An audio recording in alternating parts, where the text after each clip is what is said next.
अब स्क्रीन पे देख पा रहे होंगे कि हमारे सामने एक क्वेश्चन है जिसमें दिया गया है कि ए और बी के बीच तुल्य प्रतिरोध यानी आर इक्विवेलेंट फाइंड आउट करना है।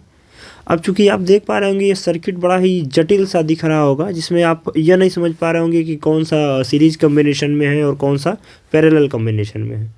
तो इसके लिए बहुत ज़्यादा घबराने की ज़रूरत नहीं है, ये बहुत ज़्यादा आसान क्वेश्चन इसको हम बना देंगे और काफ़ी ज़्यादा आसानी के साथ में इसको हम लोग सॉल्व कर सकते हैं। जैसे कि आप देख सकते हो यहाँ पर कि यहाँ से करंट, मान लीजिए यहाँ से जो है करंट चलना स्टार्ट करती है, ठीक है, करंट का यहाँ से फ्लोएसर स्टार्ट होता है। तो यहाँ से करंट आके अब यहाँ पर देख पा रहे होगे यहाँ से क्या हो रही है, इधर भी जा रही है इधर भी जा रही है। यानी यहाँ से जो करंट, अगर आई करंट यहाँ से मान लेते हैं आई करंट यहाँ से अगर फ्लो होती है तो यहाँ से रिटर्न क्या आएगा, रिटर्न आई ही आएगा। अब यह कंडीशन अगर अप्लाई हो रहा है तो आप समझ जाओ कि जैसे मान लो अगर यहाँ से 10 एम्पियर की धारा बह रही है तो अगर यहाँ से हुई तो क्या हो गई, I1 और I2 में डिवाइड हो गई, इधर में और इधर में नीचे में। तो यहाँ पर अगर I1 और I2 में डिवाइड हो गई तो ऊपर 5 हो गया 5 हो गया, तभी तो मिल के बना है। यानी कहने का मतलब यह है कि आप यहाँ पर देख पा रहे होंगे कि यहाँ पे जो है ये इसे अटैच दिख रहा है लेकिन अटैच है नहीं। तो अगर नहीं है तो इसको हम थोड़ा सा सही कर लेते हैं। अब सही करने का मतलब क्या है कि अगर अलग है एक्चुअल में, रियलिटी में है, तो हमको यहाँ पर जुड़ा हुआ यानी कनेक्टिविटी दिखाई जा रही है। यह क्वेश्चन घुमाने का एक तरीका है कि क्वेश्चन में बच्चे फंस सके। तो यहाँ से आपको क्या करना है, इसको थोड़ा सा हम क्लियर कर लेते हैं। क्लियर करने का सिनेरियो क्या है, अलग अलग कर लेते हैं और अलग करके इसको हम कर लेते हैं कंप्लीट। कंप्लीट का मतलब क्या है, इस तरह से कर लेते हैं अटैच और इस सर्किट को कर दे कंप्लीट। अब यहाँ पर देख पा रहे होंगे ये दोनों चीज़ें क्या है, यहाँ से पूरी तरीके से सेपरेट हो गया है। तो अब जब सेपरेट हो गया है तो इसमें आप एक चीज़ बड़े बढ़िया से दे सकते हैं। देखने का सिनेरियो यह है कि यहाँ पर यह जो आर है, ठीक है, यह जो आर है और यह जो आर है, ये दोनों कैसे हो गए, सीरीज में हो गए। तो यह आर और आर कितना हो गए, 2R हो गया, ठीक है जी। और यह जो आर है, ठीक है, यानी यह वाला जो आर है और यह वाला आर है, ये भी क्या हो गया, 2R हो गया।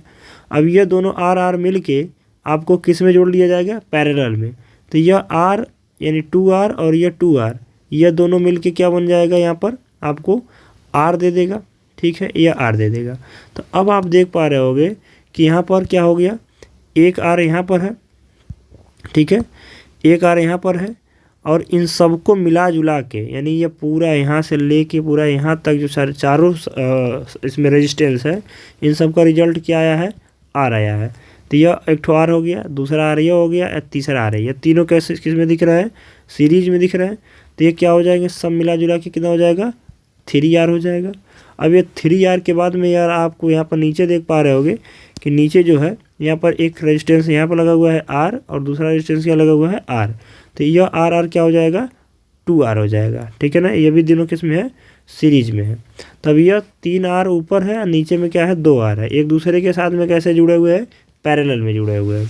तो पैरेलल में जोड़ना है तो आपको पैरेलल में जोड़ने का मालूम पता होता है फार्मूला कि 1/r बराबर 1 क्या होता है, R1 + 1/r2। ये यहाँ पर क्या रखिए, 1/r बराबर 1/, यहाँ पर कितना हो गया, 3R हो गया और प्लस में 1/, क्या हो गया, 2R हो गया। अब इसको यहाँ पर जोड़ा दिया जाए तो 1/r बराबर क्या हो जाएगा, 1/r बराबर यहाँ 6R हो गया। 6R में से आप इसे भाग देंगे तो क्या आ जाएगा, यहाँ पर 2 बचेगा, यानी 2 हो गया, प्लस में क्या हो जाएगा, यहाँ पर 3 हो जाएगा। यानी 1/r बराबर क्या आ जाएगा, 5/6R आ जाएगा। अर्थात जो आपका जो R का वैल्यू है वो कितना आ जाएगा, 6R/5 आ जाएगा। और यही क्या है, आपका आंसर है। तो आप इतनी आसानी के साथ में इतना बेहतरीन और बड़ा सा क्वेश्चन आप सॉल्व कर सकते हैं। थोड़ा सा बढ़िया तरीके से आप सॉल्व करिएगा, हल करिएगा। मिलते हैं अगले वीडियो में किसी ज़बरदस्त और ऐसे ही बेहतरीन क्वेश्चन के साथ में। धन्यवाद।